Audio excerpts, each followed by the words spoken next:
The next impact of the human beings on ecosystem we are going to study is deforestation का मतलब होता है जंगलात काट देना, उनको ख़त्म कर देना. इनके मेन कॉजेज़ जो हैं वो या तो नेचुरल कॉजेज़ हैं या ह्यूमन बींग्स हैं. ठीक है, ह्यूमन बींग्स बहुत बड़े बड़े एरियाज़ को फॉरेस्ट्स के क्लियर कर रहे हैं एग्रीकल्चरल पर्पसेस के लिए, इसके अलावा फैक्ट्रीज बिल्ड करने के लिए, रोड्स बनाने के लिए, रेलवे ट्रैक्स बनाने के लिए, या माइनिंग के लिए यानी कान कुनी के लिए.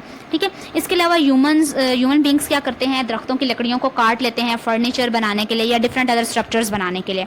एक और कॉज जो डिफोरेस्टेशन का है वो ये है कि इंसान जब जंगलों में जाते हैं शिकार करने के लिए तो वो जानवरों का शिकार करते हैं, तो वो जो जिन जानवरों का शिकार करते हैं वो बहुत सारे उनमें जानवर ऐसे होते हैं जो जंगल में मौजूद जड़ी बूटियों पर गुजारा करते हैं. ठीक है, ये या जो फालतू के पेस्ट्स होते हैं यानी जो फालतू की बूटियाँ होती हैं, जो नुकसानदेह बूटियाँ होती हैं दरख्तों के लिए, उन पर जब इंसान उन जानवरों का शिकार कर लेते हैं तो वो बूटियाँ जो हैं वो खाने वाला कोई नहीं होता, तो वो बूटियाँ बढ़ती जाती हैं और दरख्तों को पौधों को नुकसान पहुंचाती हैं और इस वजह से भी जंगलात खतरे में पड़ जाते हैं.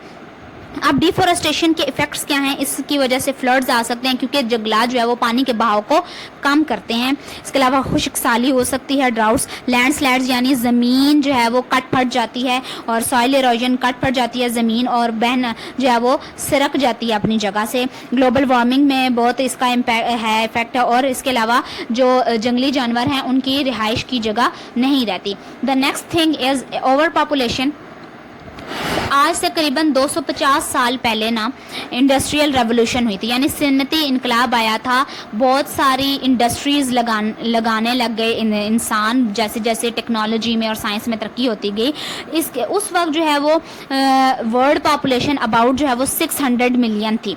लेकिन जैसे जैसे सन्नती इनकलाब आना शुरू हुआ, सन्नतें बनी, जो है वो लोगों को बेटर फैसिलिटीज़ मिली, हेल्थ की कंडीशन अच्छी हुई, लोगों को रहने की जगह मिली, खाने को अच्छी ग़िज़ा मिली, तो क्या हुआ कि आबादी बढ़ना शुरू हो गई और जो है वो और शराय अमवात यानी जो डेथ रेट है वो कम हो गया. इससे क्या हुआ, पॉपुलेशन जो है वो बहुत ज़्यादा हो गई और तकरीबन 600 मिलियन से ये 6 बिलियन तक पहुंच चुकी है.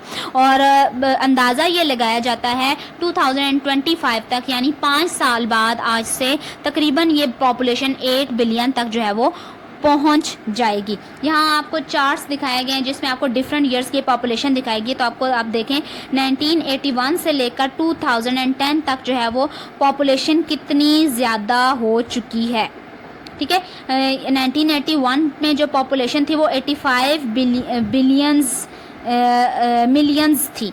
ठीक है, और अब ये पॉपुलेशन 173 मिलियंस तक पहुंच चुकी है. तो आगे भी इसमें इजाफा होता रहेगा. एक और जो इम्पैक्ट है ह्यूमन बींग्स का इकोसिस्टम पर में वो है अर्बनाइजेशन. अर्बनाइजेशन का मतलब होता है ग्रोइंग ऑफ सिटीज़ यानी सिटीज़ को ग्रो करवाना, सिटीज़ की पॉपुलेशन को इंक्रीज़ कराना. बहुत सारे लोग जो है वो देहाती एरियाज़ से जो है वो आते हैं शहरी इलाकों की तरफ जॉब्स के लिए, एजुकेशन के लिए, इसके अलावा अपनी ज़िंदगी को बेहतर बनाने के लिए. और जिसकी वजह से शहरों की जो आबादी है वो बढ़ती जा रही है. और अगर इसी तरह ये बढ़ती रही तो गवर्नमेंट के लिए बहुत डिफ़िकल्ट हो जाएगा कि वो अर्बन एरियाज़ में यानी शहरी इलाकों में जो है वो हेल्थ, एजुकेशन, वाटर सप्लाई और इलेक्ट्रिसिटी वगैरह की जो फैसिलिटीज़ हैं उनको जो है वो सही से प्रोवाइड कर सके. ज़्यादातर जो माइग्रेंट्स होते हैं, ठीक है, जो हिजरत करके आते हैं रूरल एरिया से अर्बन एरियाज़ की तरफ, वो शहरों में आकर जो है वो जॉब से अच्छी तलाश नहीं कर पाते और वो जो है फिर शहरों की गरीब आबादी बन जाते हैं. और शहरों में आबादी ज़्यादा होने से ये भी हो रहा है कि स्कूल्स ओवर क्राउड हो रहे हैं, हॉस्पिटल्स ओवर क्राउड हो रहे हैं और जो गरीब लोग होते हैं जिनको फिर जॉब्स नहीं मिल पाती और फिर वो बहुत मुश्किल से गुजारा करते हैं, इनका जो लिविंग स्टैंडर्ड है वो भी सही नहीं होता और इनको बहुत सारी बीमारियां हो जाती हैं. ठीक है, अर्बनाइजेशन जो है वो एक ग्लोबल प्रॉब्लम है, ना सिर्फ पाकिस्तान का है ये बल्कि पूरी दुनिया का प्रॉब्लम है और इसको हम स्टॉप तो नहीं कर सकते लेकिन यह है कि हम इसको मैनेज ज़रूर कर सकते हैं. अर्बनाइजेशन का जो करंट लेवल है पाकिस्तान में वो 32% है यानी पाकिस्तान की 32% आबादी शहरों में रहती है. ठीक है, जो कि ग्लोबल स्टैंडर्ड्स के अकॉर्डिंग बहुत हाई नहीं है लेकिन पाकिस्तान की गवर्नमेंट के लिए इसको मैनेज करना भी बहुत मुश्किल है क्योंकि पाकिस्तान डेवलप्ड नहीं है, डेवलपिंग कंट्री है. ٹھیک ہے. لیکن ہم پلانڈ اربنائزیشن کے ذریعے جو ہے وہ اربنائزیشن سے ہونے والی پرابلمس کو سالو کر سکتے ہیں. وہ کیسے کہ ہم جو ہے وہ شہروں میں تھک گرین بیلٹ جو ہے وہ لگائیں. تھک گرین بیلٹ کا کیا مطلب ہے کہ پودے زیادہ سے زیادہ اگائیں. اس کے علاوہ سٹیز میں اوپن اسپیسیز ہونی چاہیے. اس کے علاوہ جو ہے وہ پاپولیشن کو کنٹرول کیا جائے, اور اس کے علاوہ پبلک ٹرانسپورٹ یوز کی جائے انسٹیڈ آف یوزنگ پرسنل کنوینسز. ٹھیک ہے, جب ہم پرسنل گاڑیاں یوز کرتے ہیں تو ٹریفک بہت زیادہ ہو جاتی ہے. یہ بھی جو ہے وہ اس سے بھی جو ہے وہ ہمارے انوائرمنٹ پر بہت جو ہے وہ غلط اثرات مرتب ہوتے ہیں. تو ہمیں یہ کرنا چاہیے کہ پبلک ٹرانسپورٹ زیادہ سے زیادہ یوز کرنی چاہیے. So it was your today's lecture students.